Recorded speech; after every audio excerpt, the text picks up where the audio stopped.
About 15 years ago, I bumped into St. Francis by mistake.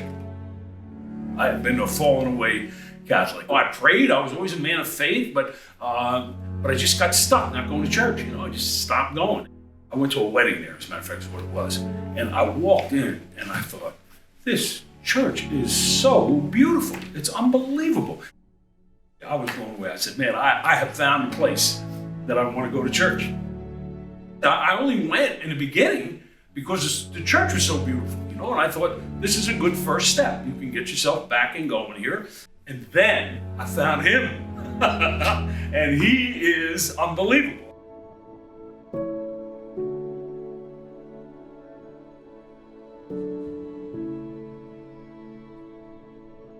We use the word happiness an awful lot. So all I want my kids to be is happy. Well, what does that mean? If happiness is a goal, you'll never catch your shadow Peter Pan. Happiness isn't a goal. It's a byproduct of being fulfilled. And if the only goal in your life is your own happiness, you're going to get that. You're going to get yourself and nothing else. And yourself isn't enough. He succeeded a priest who had struggled in the parish. I can remember my very first weekend here. I remember how I started my address to the people. I simply said, praise be Jesus Christ now and forever. And that's going to be the theme as for however long I'm here, that the center of this parish is Christ. He was basically saying, I'm here to be a priest. That's who I am, and that's how I'm going to be. And he got a standing O. It's what you want to hear a priest say, and we've been seeing somebody who was a priest not acting in a way that a priest should act. And it saddens you, and you think this faith is so beautiful, and this means so much to me. Why has this very fallible human being let us down? And then you see somebody come forward and say, it's going to be different now. And what you've been looking for, that's what I'm looking to do.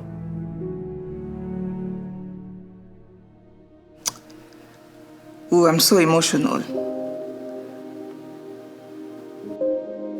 The reason why I came to the United States is because of the war in my country. The Congolese army came to our neighborhood to kill people. I mean, people were just going where they could to find safety.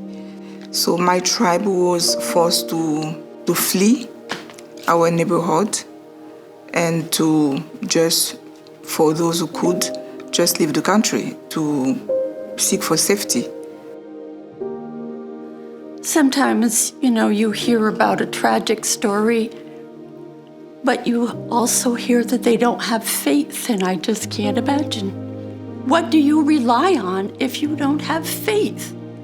In my distress, I called upon the Lord and cried out to my God. From his temple, he heard my voice, and my cry to him reached his ears. Burundi bakagufata bakagutwara bakaza kwicira nk'ahantu hariya baje kumvyura saa 8 zo mwijoro. Uyu mwana yari uruyoya, yari mwana mutoyi, the baby.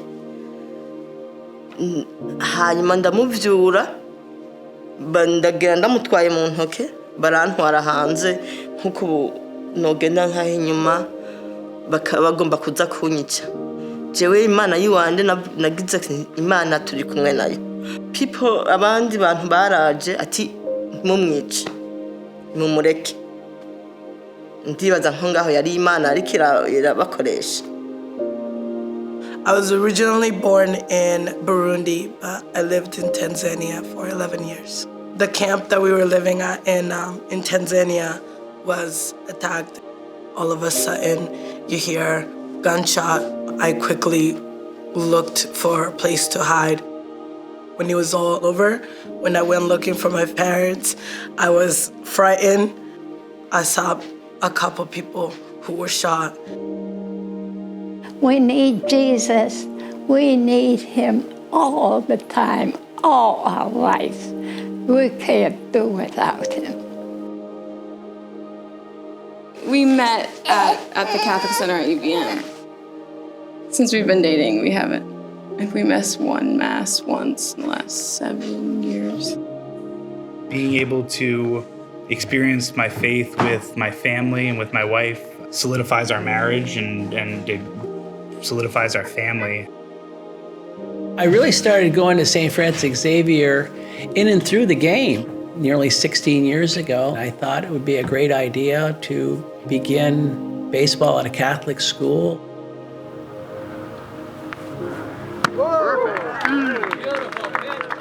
It's a beautiful thing. So everyone gets to play, everyone gets to participate, everyone gets to thank God for the opportunity to play the game of baseball. I'm Coach Balday. I am manager of the SC baseball team.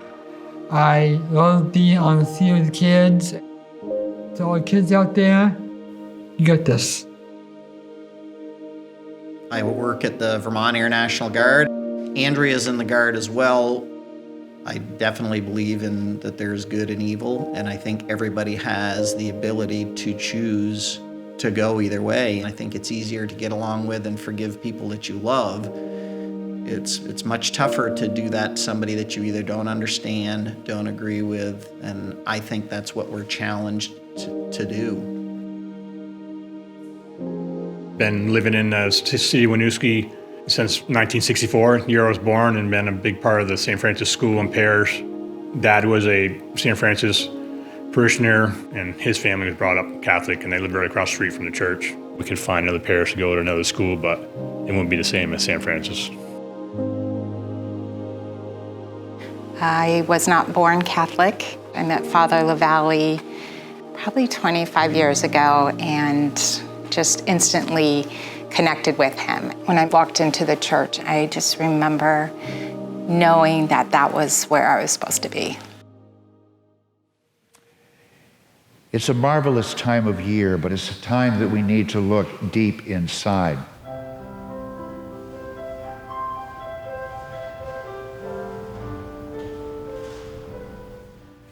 It's about something. It's about God's tremendous love for his people.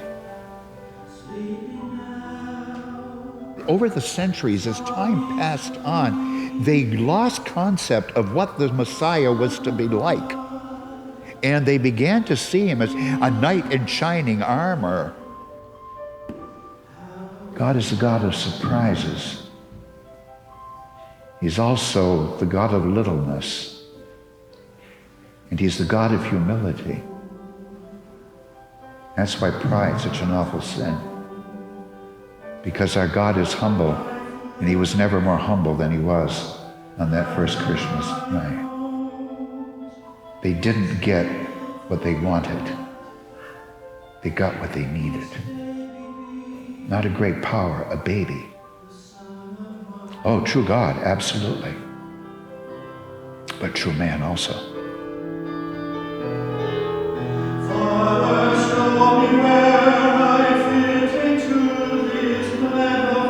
The world needs Christ. Look at our world. I don't need to paint a picture. Listen to the news.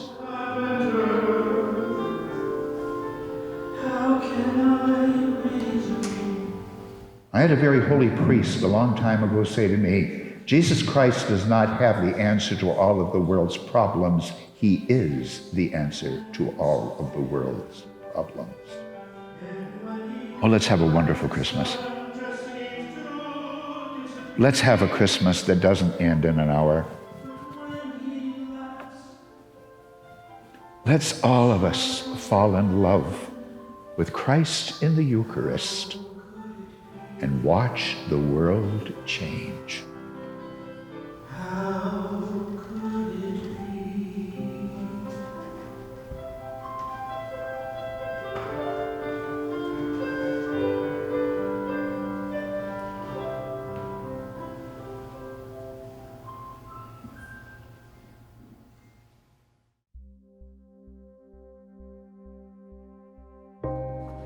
I want to take this moment to welcome everyone here for the Way of the Cross. It's Good Friday. The Friday that we call good celebrates death, the death of the God-man, for our sake, for our love. Holy Thursday, Good Friday, and the Vigil on Saturday are just the most meaningful events. That it is not just a story of suffering and of pain, but it's also the world's greatest love story. The whole message of the gospel is joy. It's joy in the fact that we're loved by God, that we're redeemed by Christ, and that we have a part in all of this. Jesus falls the first time. We adore thee, O Christ, and we praise you. The streets of Jerusalem were dirty. There were no garbage disposals nor pickups. Most of the garbage went into the streets, and he walked not far. Why did he fall? The weight of the cross, maybe. He's already lost a lot of blood. Or maybe one of the soldiers just put their foot out. Wouldn't that be fun for the crowd? They could all laugh if he fell flat on his face into the garbage, into the street. Divinity in the gutter. And we learn from that. We all fall. We all get in the gutter, but he gets up. And by his getting up, he gives us the grace to get up. We're all down there sometime or another.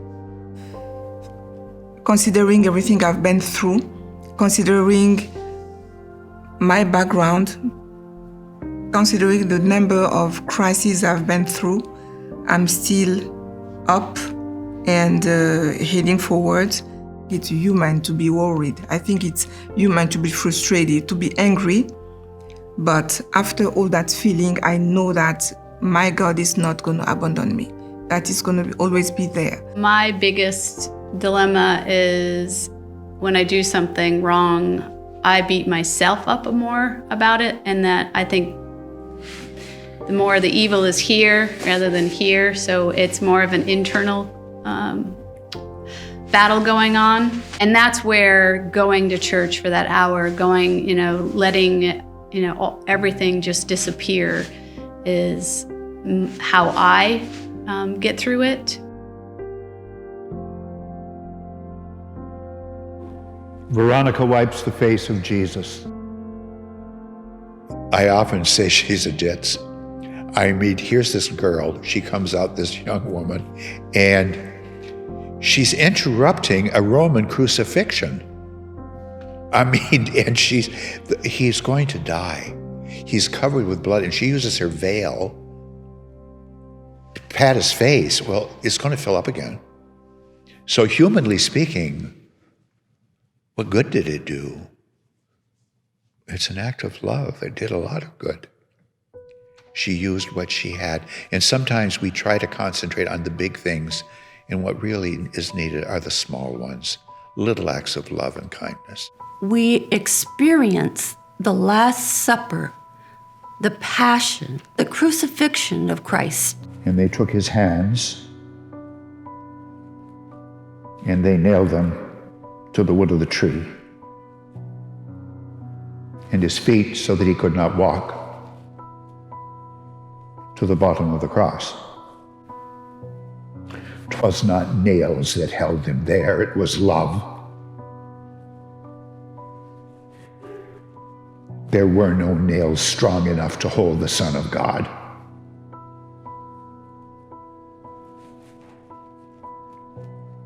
Love held him there. Love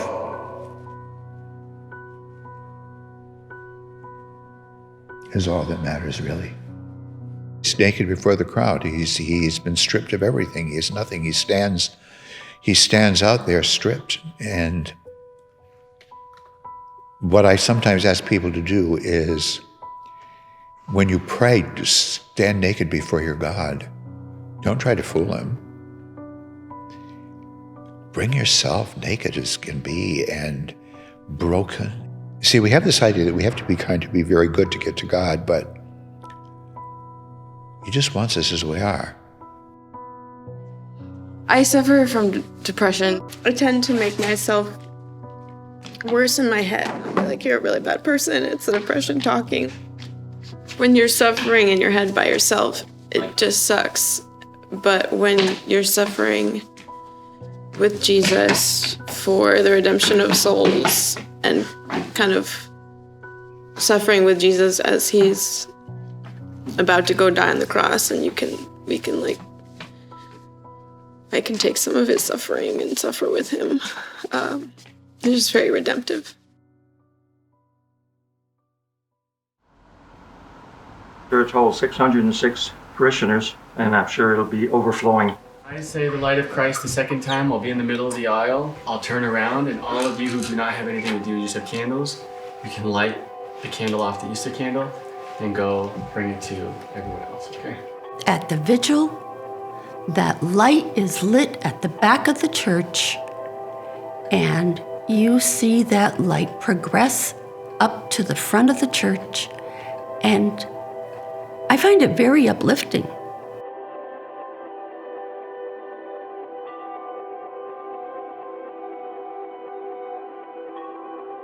It's like well, it's a celebration, of course it is anyway, but this is way beyond that because he just makes it so profound.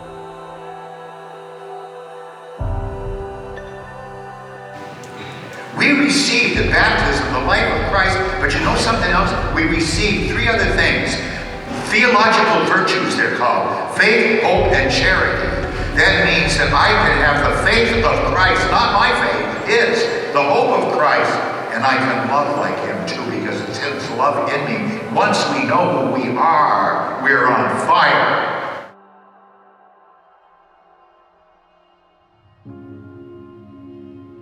When you have tragedies or sadness, it's God that helps you through these times. Even though we would still go through dark things, God kept our family together. The last part of the Bible said there'll be a home for every family in heaven. It's going to be something, whatever night a day he wants. I want to be ready for it. I know prayer is so necessary for me. But in terms of do I think if I pray that I'm going to get the winning lottery ticket, I don't. Do I think that by turning to prayer, I am keeping the lines of communication open with my God? I do. I just have to hold all these people and things out to God in prayer and say, I love these people, or I love this institution, or I love this place. Please, bless these people, bless this place, and care for them. It's so easy to be kind when we see other people as of value. There's all kinds of different people in the world, but if we only understood them, or try to anyway, kindness can go a long way. I think our church is like a family. I don't think you can not feel that when you're at Mass with that congregation. It means a lot for these people who are displaced from their countries. It's important for them to feel welcomed, loved. When I was living in Winooski, that's what I felt. By the time I started to attend the church, the way I was surrounded, the way I was helped, the way I was supported, showed me that those people were caring people, very loving people. Here's Mama. Here she is. The laughing Mama. I love you too. How are you? It's good to see you. This church has done so much for us. They basically helped us with everything. They got us to a stable point, and they're still continuously helping us. Every single person that walks into that church shines bright with a Christ. Without our faith, the tough times would be a lot tougher. But knowing that we can come together because of our faith when things are the hardest, it gives us the courage to face each day as a couple. We've been a team forever. Sometimes we take a little break in the action and we go to Mass together, and then we enjoy dinner either at Al's French Fries or Papa Frank's. He does outstanding community service events with the boys, like down at the Cot Shelter. They feed the homeless for a couple nights every season. He goes to Maryland with the boys. They feed the homeless down there. To take it outside the church and actually show the kids that this is how we need to live our life is outstanding. My oldest daughter started at St. Francis Xavier School. We wanted to go to the same church that the school was at. I've met so many good, caring people that try to do so much for others. It was one of the best decisions I've made in my life.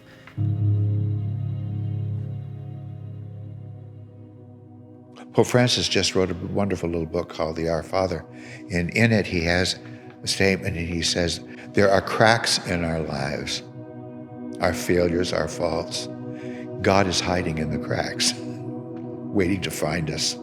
Monsignor is gentle, he's loving, he's prayerful, he's everything you would ever want in a priest. I don't think he judges anybody.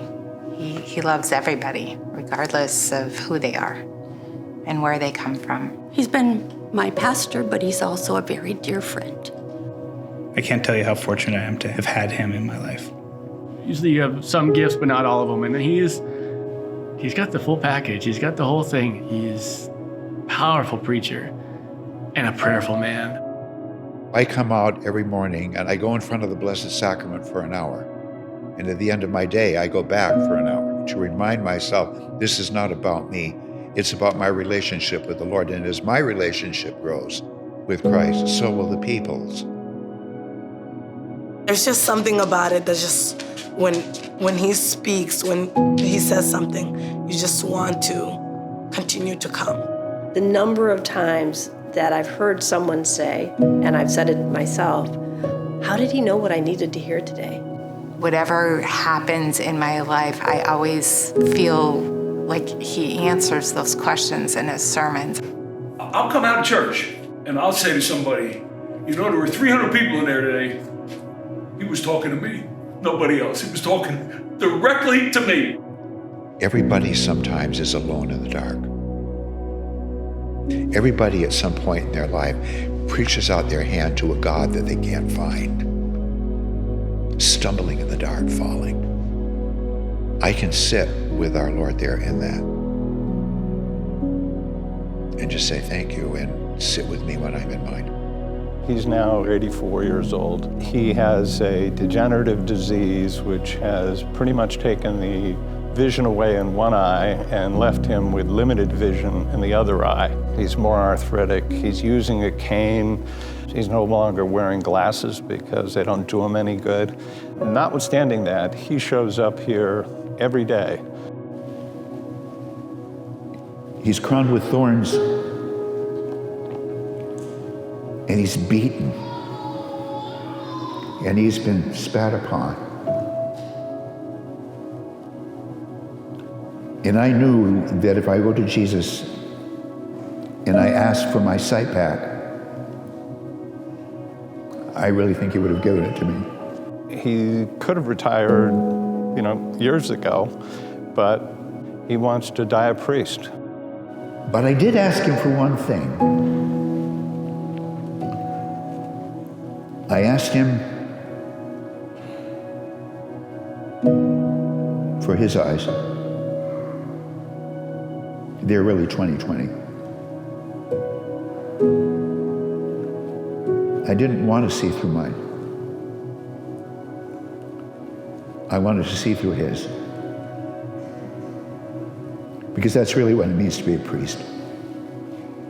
He's a gift that you can't even put into words. He's the heartbeat of this church. He's brought so much to all of us, and he has so much more to give. The first thing I get up in the morning, dear God, I want the whole day for you. I don't want anything for myself. Let it all be for you. Okay? I always said that. I still do, but I've added to it. As I become more comfortable with my God, I'll say the same thing. Dear God, I want this whole day for you. I want nothing for myself. I want it all for you. Dear Lord, we both know I don't mean it, but I want to. Help me to grow in that. Because I'm not that unselfish, and I know it. Seriously? Mm-hmm. You say that? I do. Good for you. Yes, of course I do. I mean, but he knows anyway, why lie? I mean, There's an old saying in the priesthood, and it says that you become a lot like your first pastor. I have been so embraced by this community at St. Francis Xavier. And the reason why they're so beautiful is their love for God, but they see that love through you, and you have brought them there. And the reason why they have accepted me and supported me and strengthened me along the journey is because you have formed them in such a way that they are not just a one priest kind of people. They are open to receiving just a priest of God, and they see the beauty that a priest can do, and that's to your testament. This place is not only alive by just being joyful and exciting and powerful. Christ is alive in a very deep way in a Catholic church, and especially one like St. Francis Xavier, because his very lifeblood flows through the veins of the people who come in and out of those doors. It shows up by what we do for our students at our school and providing them education. That shows up by when we take care of the refugees who come through our doors and need places to stay or food for the poor. It shows up when anyone, not even just your priest is taking care of you, but anyone, when someone comes to you and says, I've had a horrible week, and they're crying on your shoulder, and you're the one who takes care of them, that it's Christ living in you that's doing that. It's His grace that's flowing through you that builds them up. Christ is very much alive at St. Francis Xavier Parish.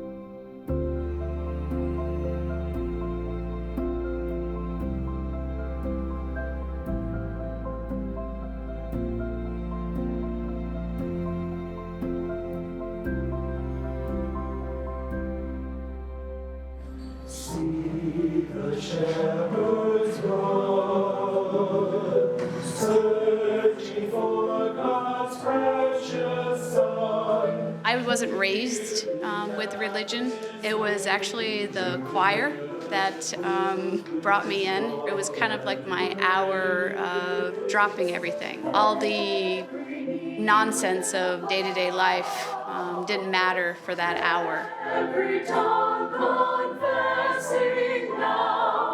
Something happens from the time the words and the sound come out of our mouth to the time it reaches your ears. The angels in the church grab that and make it so much better. There's 100 times where I want to know if I can download their songs. A lot of the songs that I find online are not quite the same as the way they sing it. I got the tapes playing in the car like year round. It's beautiful. There are many, many songs that the choir sings that I just think are absolutely beautiful. But the one that stands out to me is a song called "Oh God, You Search Me." And it goes, "Oh God, you search me and you know me." And that speaks volumes to me. God knows us better than anyone on earth could possibly know us. He knows every word, He knows every deed, He knows everything about me. And at the end of that song, it praises God for the wonder of who I am. You're the one that made me. So that one's always been close to my heart.